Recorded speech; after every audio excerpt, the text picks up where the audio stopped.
Bueno, ¿cómo vamos hasta ahí, chicos? ¿Más o menos se entiende? ¿Alguna duda? ¿Algo que quieran consultar? Todo bien, profe, por ahora. Bueno. Por ahora todo bien, profe. Bueno, cualquier duda, no tengan ningún problema en interrumpir y preguntar si hay algo que no se entiende o que quieran que lo explique de nuevo. Bueno, entonces habíamos estado viendo cómo a medida que los orbitales que forma por hibridación el carbono se parecen más al S, son más cortos. Entonces los carbonos sp, para poder solaparse, dos orbitales sp, se tienen que acercar más los carbonos. Así el enlace carbono-carbono de hibridación sp, de un enlace triple, es más corto que el de enlace doble o que el del enlace triple, simple. Entonces, el carbono sp3, 1,54 Armstrong, el enlace carbono-carbono cuando son sp2 es 1,34 y cuando son sp 1,20. Y eso se debe justamente a que se parecen más al S y se vuelven más cortos. Y energéticamente los sp3 también se parecen energéticamente más a los P, y a medida que va aumentando el carácter S, se van aproximando energéticamente a niveles más estables. Mientras que los P, que quedan sin hibridizar, están quedando en niveles superiores.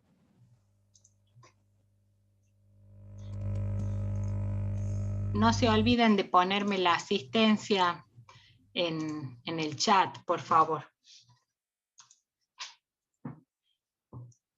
Así, cuando uno tiene que medir, perdón, a mi perrita no le gusta la química orgánica, me parece. Cuando uno tiene que medir la fuerza de un enlace químico, la forma en que se mide eso para representar la magnitud numéricamente es contando cuánto se gasta de energía para separar los dos átomos. Así, los enlaces fuertes entre A y B, a mí me va a costar mucho más separar A de B y voy a gastar más energía y voy a tener entonces un enlace numéricamente más fuerte, ¿sí? Así, por ejemplo, para sacarle un hidrógeno al metano, yo gasto 104 kilocalorías por mol. Para sacárselo a un carbono sp2, gasto 108 kilocalorías por mol. Y acá esta tabla está a modo de ejemplo, pero más adelante la vamos a usar para poder comparar los valores de fuerza del enlace. Entonces, esta energía de disociación de enlace es la energía que me representa la fuerza del enlace químico. Y cuanto más fuerte sea la unión entre dos átomos, más me va a costar separarlos, siendo que cada uno de los átomos se va a llevar el electrón que tenía aportando a ese par compartido. Normalmente los químicos orgánicos representamos la energía de disociación de enlaces en kilocalorías por mol, pero muchas tablas van a ver que también los físico-químicos, por ejemplo, ellos los representan en kilojoule por mol, que cada vez más se trata de usar esa unidad porque es del sistema internacional. Entonces, un enlace que yo digo que son como 100 kilocalorías por mol, está expresado en kilojoule por mol y son aproximadamente 400 kilojoule por mol. O en un enlace doble, 600 kilojoule por mol. Bueno, acá les quiero mostrar algunos modelos moleculares de formas de escribir las moléculas orgánicas en forma condensada, donde fíjense que no hay ningún enlace químico explícito. Están todas escritas una a continuación de la otra y yo ya me tengo que imaginar que un carbono está enlazado con el que está al lado, pero yo no tengo el enlace evidente en la fórmula de la forma de escribir esta estructura condensada. Mientras cuando yo uso la fórmula desarrollada, cada enlace usa un guión o una línea para conectar a los dos átomos. Puede ser peor la situación y más abreviada, donde en química orgánica, cuando tenemos moléculas muy grandes, usamos directamente líneas.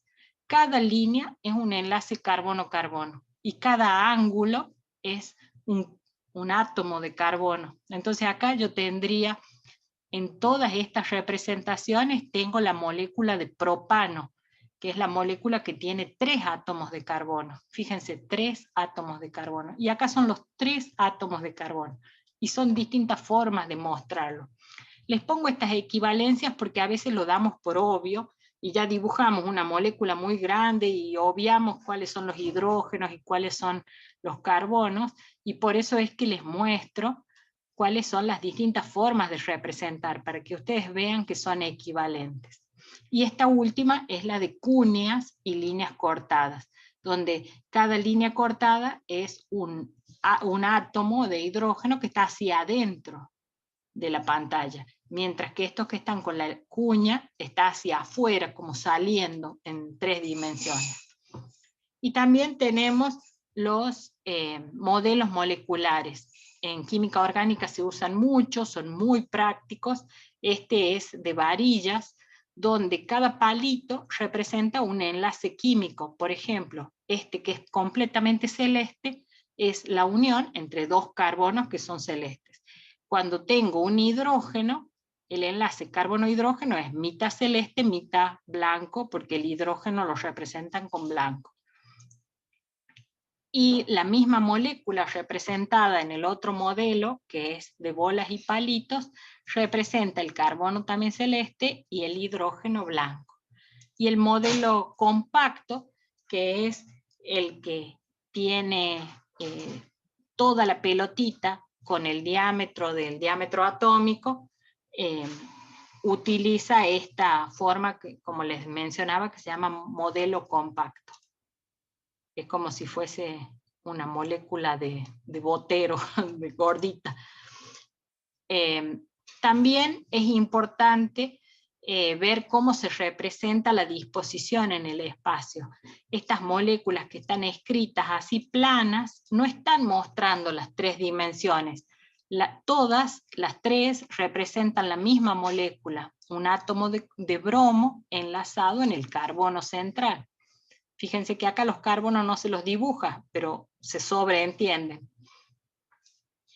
Y esta última sí muestra la disposición espacial, porque el bromo está enlazado como si fuese hacia adentro. Entonces el hidrógeno está hacia afuera, el bromo está hacia adentro. Estas son distintas formas de representar las moléculas orgánicas.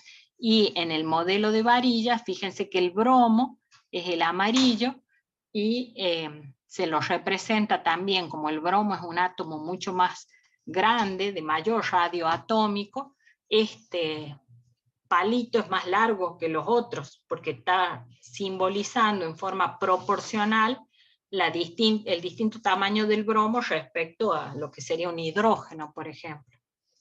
Y lo mismo acá con la esferita más grande. ¿Sí? Esos están tratando de representar la relación de radios entre los distintos átomos. Y hay otra forma de dibujar, por ejemplo, esta molécula que está representando un hexágono, cada ángulo es un átomo de carbono.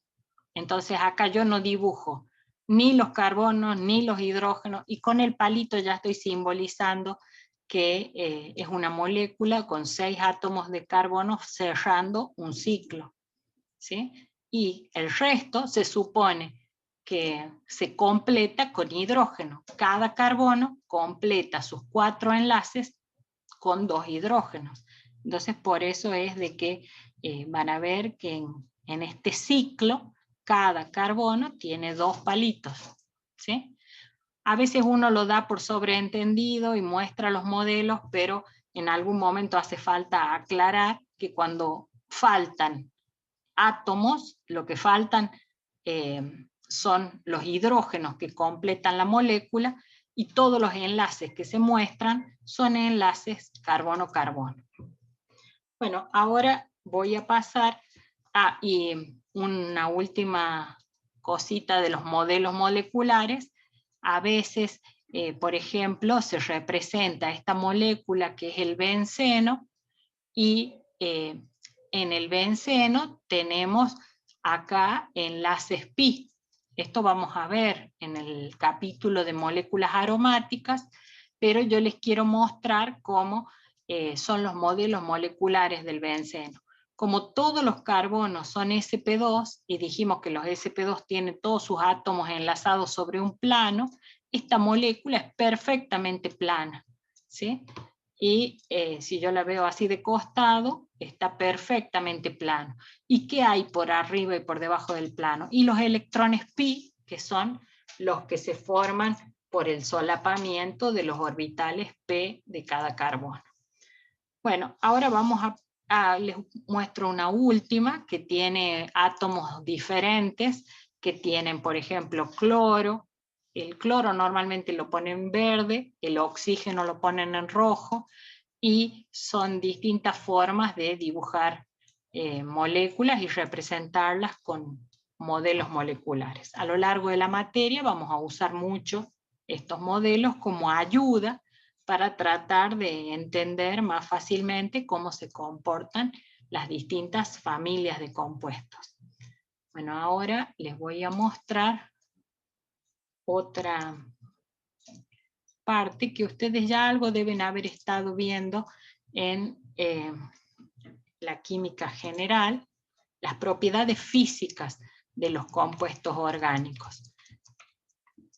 Las propiedades físicas de los compuestos orgánicos dependen de la distribución electrónica. Ya habíamos visto que en un átomo el núcleo tiene carga positiva y los electrones se encuentran en orbitales donde uno los representa como nubes con la carga eléctrica negativa. La forma de simbolizar esa densidad negativa es utilizando una letra delta que representa esa densidad electrónica. Profe, disculpe. Sí. ¿Está Sí. compartiendo pantalla? No, no lo están viendo, perdón. No, no lo estamos viendo. No, profe. A ver. Ahí va de nuevo. Ahí sí. Ahora sí, profe. Bueno, perdón. Entonces, cuando hablamos de densidad electrónica, hablamos de esas nubes donde se localizan los electrones. Y cuando en física tenemos dos cargas eléctricas opuestas, separadas por una distancia, vamos a estar hablando de un dipolo eléctrico. Este dipolo eléctrico depende de la distancia que separa a las dos cargas y también de la magnitud de la carga que se separa. Entonces, vamos a representar este dipolo como un vector que es como un segmento orientado, que va a ir desde teniendo el origen en la carga positiva y la punta en la carga negativa. Acá tenemos un gran conflicto con los físicos, porque los físicos dicen que el momento dipolar tiene el sentido inverso, pero en química el momento dipolar de un enlace tiene el origen siempre en la carga positiva y el extremo, la punta, hacia donde apunta ese vector, la zona más rica en electrones, la zona negativa. Y la distancia que separa a estas dos magnitudes de carga opuesta, es lo que le vamos a llamar R, que es la distancia. Ese momento dipolar se va a expresar en una magnitud, en una unidad que se llama debye, que es 3,33 por 10 a la menos 30 coulomb por metro. Fíjense que coulomb es la unidad de carga, metro la unidad de distancia. Yo sé que a ustedes la física, donde ven electricidad, se la dan después que a esta materia. Renegué mucho con eso porque yo necesitaría mucho que ustedes ya sepan de este tema, y la física se la pusieron después que la orgánica. Pero bueno, no voy a renegar más, voy a tener paciencia de saber que ustedes van a terminar de entender este concepto cuando vean la física 2, y lo que yo quiero que les quede claro es el concepto general, que si yo no tuviese un palito o algo que me separe las dos cargas, si yo tengo una carga positiva y una carga negativa y la suelto, ¿qué pasaría? Que se pegarían, ¿sí? Se atraen y de alguna forma colapsarían y estarían pegadas una con la otra. Pero si yo esas dos cargas eléctricas las separo con un palito, por ejemplo, que no deja que se unan, esas dos cargas van a estar actuando como un dipolo. Y cuanto más separadas estén, ese dipolo va a ser más potente. Y cuando sean mayores las cargas que estén separadas, también. Y la forma de expresar ese momento dipolar es con esta unidad de Debye.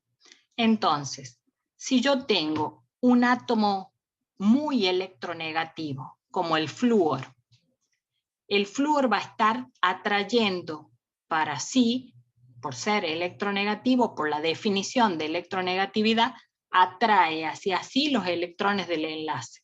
Entonces, más cerca del flúor van a estar los electrones del enlace sigma, carbono y flúor, ¿sí? Entonces, ¿qué va a tener el dipolo más cerca del flúor? La parte negativa. ¿Y qué le pasa al carbono que está enlazado con ese flúor? Y como el flúor le chupa los electrones que eran de él, porque también estaban compartiendo electrones que eran del carbono, ese enlace sigma, en lugar de estar simétricamente repartido, acá tengo el carbono, acá tengo el flúor. Idealmente, si los dos fuesen equivalentes y tuvieran la misma fuerza, este orbital sigma estaría igualmente repartido y la densidad electrónica entre el carbono y el flúor sería simétrica, ¿sí? Estaría igualmente repartida entre los dos átomos.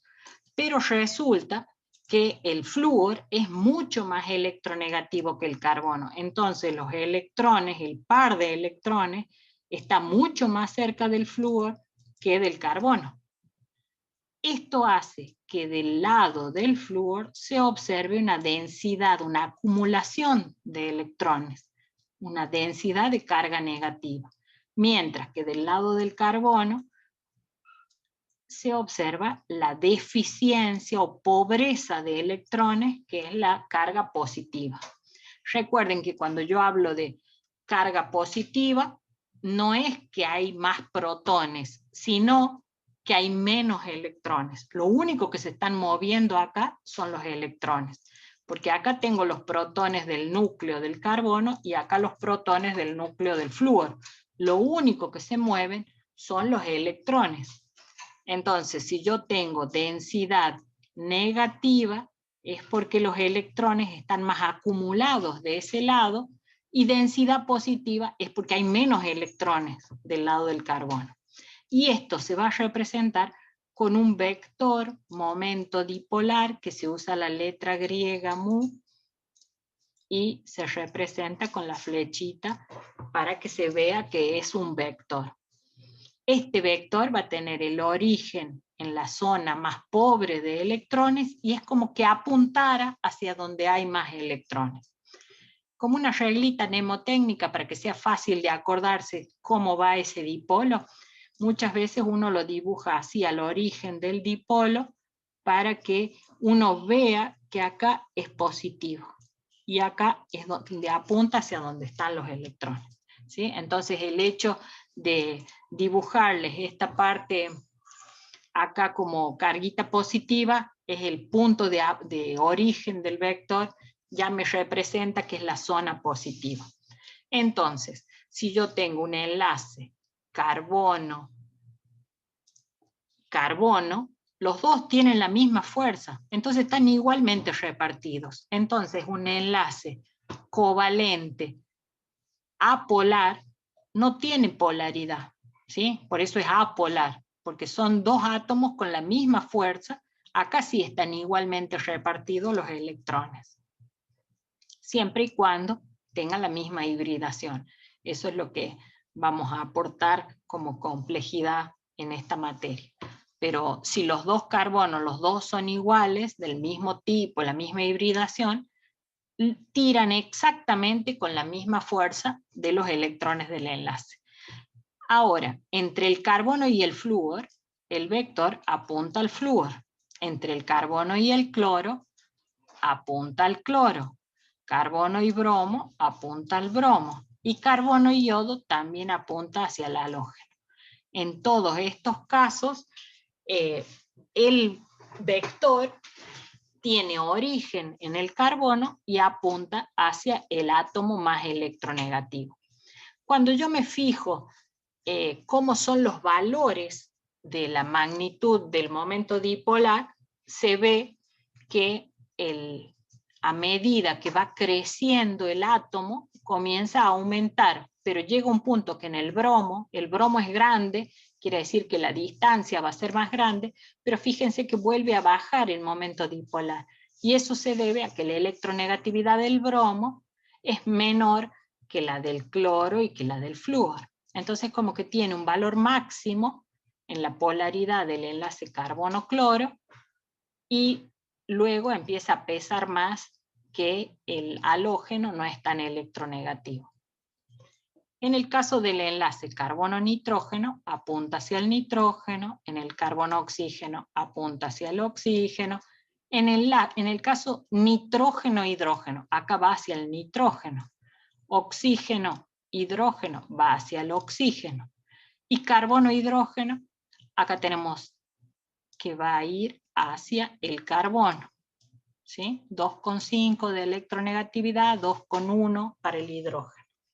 Entonces yo para poder saber cómo es el vector momento dipolar, tengo que ver las electronegatividades de cada uno de los átomos. ¿Está bien?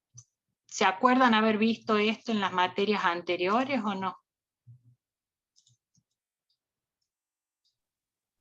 Sí, profe, y en inorgánica también estamos viendo. Ah, bueno, están viendo eso. sobre- Bueno, muy bien, así no están tan perdidos, me alegro que vayan viendo esto también. Entonces, en una molécula donde tenemos un átomo muy electronegativo, va a haber una zona de alta densidad electrónica, por ejemplo, en el caso del fluoruro de hidrógeno, la zona más rica en electrones es la que está más cerca del flúor. Y acá es donde se ven los mapas de potencial electrostático en colores, donde va a representar en un color rojo la zona más rica en electrones y en un gradiente hasta la zona azul como la zona de baja densidad electrónica o la zona más positiva. Y así para moléculas más grandes por ejemplo, el clorometano, tenemos un carbono tetraédrico enlazado a 3 hidrógenos y a un cloro. ¿Cuál es la zona más rica en electrones?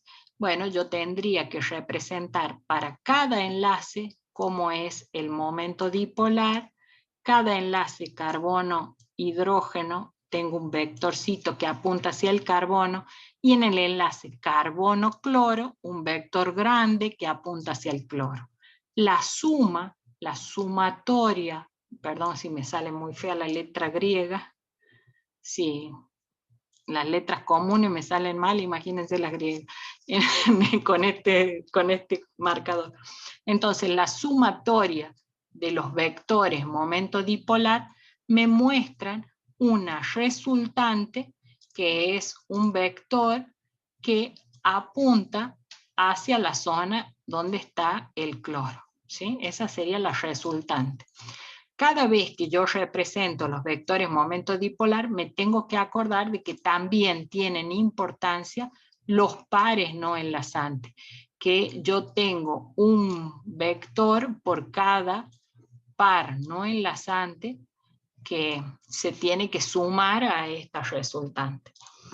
Y así el vector total, lo que le llamamos la resultante, que es el momento dipolar molecular, es 1,87 de Weiss. ¿Qué quiere decir? Que esta molécula de clorometano es una molécula polar y que puede ser representada, así como yo acá en este mapa de potencial electrostático tengo una zona muy negativa y una zona muy positiva, yo la puedo representar a partir de ahora como un dipolo donde la zona del cloro tiene carga negativa y la zona de los hidrógenos tiene carga positiva. Y esta es una forma muy sobresimplificada, pero que me va a permitir entender cómo es esta molécula y cómo se va a ordenar o a organizar, ¿sí? Entonces, ahí estamos. Entonces, cuando la molécula puede tener una distribución asimétrica de la densidad electrónica y una zona muy rica en electrones y una zona pobre en electrones, puede ser representada por un dipolo y es una molécula polar. Ahora veamos la molécula de tetracloruro de carbono. Es una molécula donde en el metano cada hidrógeno se reemplazó por cloro. Uno diría, bueno, el enlace más polar que hemos visto es el enlace carbono-cloro. Es incluso más polar que el carbono-flúor. Cada uno de estos enlaces es de alta polaridad, ¿sí? Pero, como están dispuestos en forma tetraédrica, cuando se suman en el espacio, los 4 vectores se cancelan entre sí. Y cuando yo tengo que representar a esta molécula, no encuentro una zona rica en electrones separada de una zona pobre en electrones. Y cuando yo represento el mapa de potencial electrostático alrededor de la molécula, tengo aproximadamente la misma densidad de carga. Por eso, la suma de todos los momentos dipolares me da igual a 0 de Weiss. Y eso me trae a la conclusión de que esta es una molécula apolar. ¿Sí? Entonces, ya entendimos la clasificación de polar y apolar. ¿Qué consecuencias va a tener que la molécula sea polar o apolar? Bueno, acá también tenemos otro ejemplo de la química inorgánica, el dióxido de carbono. Por la forma en que están dispuestos los oxígenos, en forma lineal y para lados contrarios, yo voy a tener que el carbono es la zona más pobre de electrones, pero para un lado compensa con la densidad electrónica que tira para el otro. Entonces esta también es una molécula apolar. A pesar de que tiene 2 enlaces polares, uno que tira para un oxígeno y el otro para el otro oxígeno, esta es la zona con densidad negativa, acá también densidad negativa, Cuando yo veo la resultante es 0. Entonces esta es una molécula apolar. Sin polaridad quiere decir apolar. ¿Sí? Y vamos a ver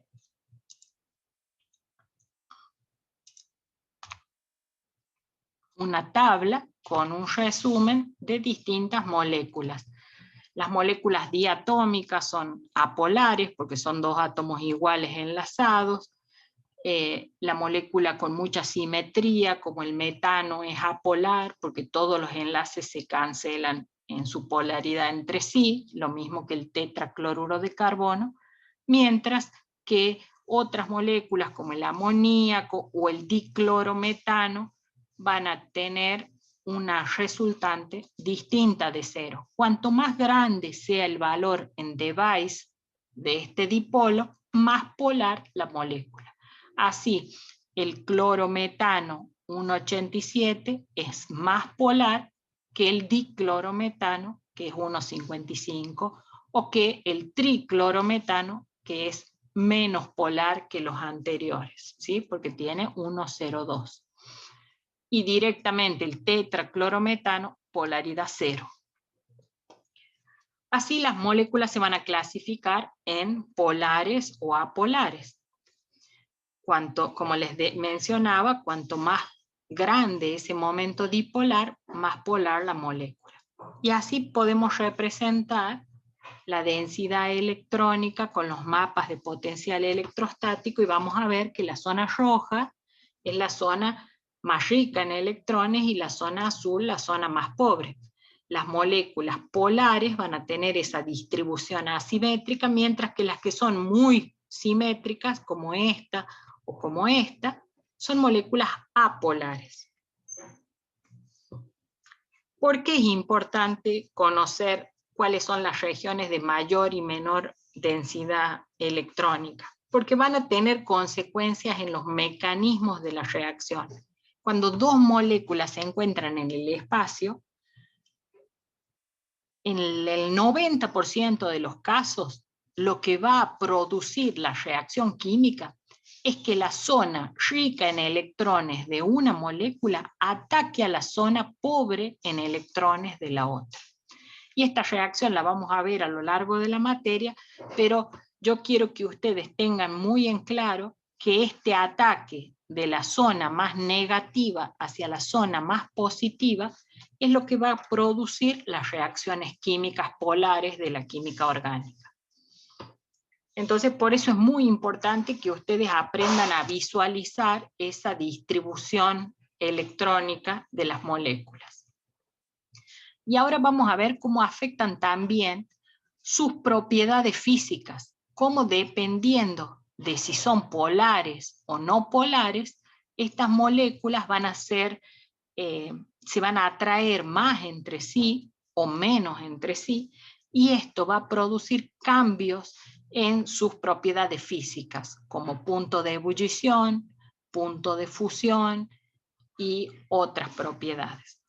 Cuando tenemos las moléculas polares, que son las que sí pueden representarse por el vector momento dipolar, estos se van a organizar cuando una molécula está cerca de otra, de forma que siempre se dé la interacción positivo y negativo. Cargas opuestas de distintos dipolos se van a tratar de aproximar, se van a atraer y se van a tratar de poner una positiva cerca del negativo de la otra.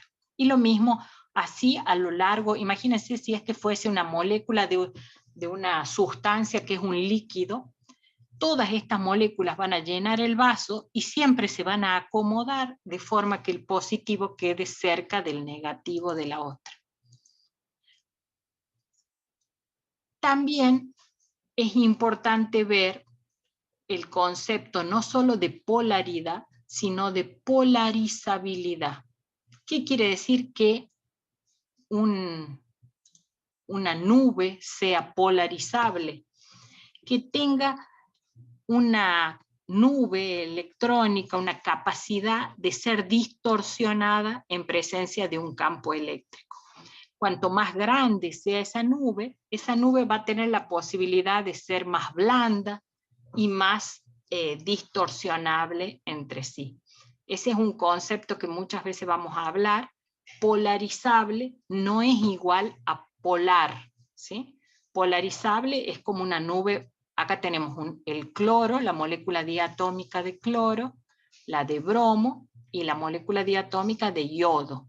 Las que tienen las nubes electrónicas más grandes, porque son formadas a partir de orbitales de niveles energéticos superiores, son más blandas, están más lejos de los núcleos que controlan a estos electrones de la periferia. Entonces, al ser más blandas, es como que son más fáciles de mover, ¿sí? Entonces eso es como que esta molécula de cloro 2 es más dura, tiene la carga eléctrica más concentrada, mientras que el bromo es un átomo más blando, cada uno de ellos, entonces la molécula tiene electrones más polarizables. Eso vamos a usar mucho, esta terminología de polarizabilidad. Por eso es tan importante que comprendan el concepto. Entonces habíamos dicho que las moléculas polares van a tener fuerzas de atracción donde un dipolo interactúa con la carga opuesta del otro dipolo. Estas fuerzas de atracción se van a llamar dipolo-dipolo. Su nombre es muy fácil de recordar porque es justamente una representación de lo que sucede. Un dipolo interactúa con el otro. Cuanto más grandes sean los dipolos que se atraen, más fuerte esta interacción. Así, en un líquido, como les dije, siempre las moléculas se van a organizar de forma que el positivo quede cerca del negativo de otra molécula y de esta forma se forma como una red de interacciones. Todos estos dipolos son permanentes. La molécula siempre va a tener localizado en la zona del átomo más electronegativo, por ejemplo, su zona negativa, y de esa forma se van a organizar en un líquido. Ahora, ¿qué pasa con las moléculas que son no polares? ¿Cómo es que se atraen entre sí? Bueno, todas las moléculas tienen sobre su superficie electrones, porque ustedes saben que por más de que la suma me dé 0, lo que sucede es que esos electrones lo que pasa es que están homogéneamente distribuidos sobre la superficie. ¿Cómo hace una molécula no polar para atraerse con otra no polar? Lo que va a suceder es que sobre la superficie se van a generar pequeños dipolos inducidos. Por ejemplo, el electrón que estaba en esta zona, cuando viene una zona negativa que tiene un electrón en la molécula vecina, salta para otra posición dejando un hueco positivo.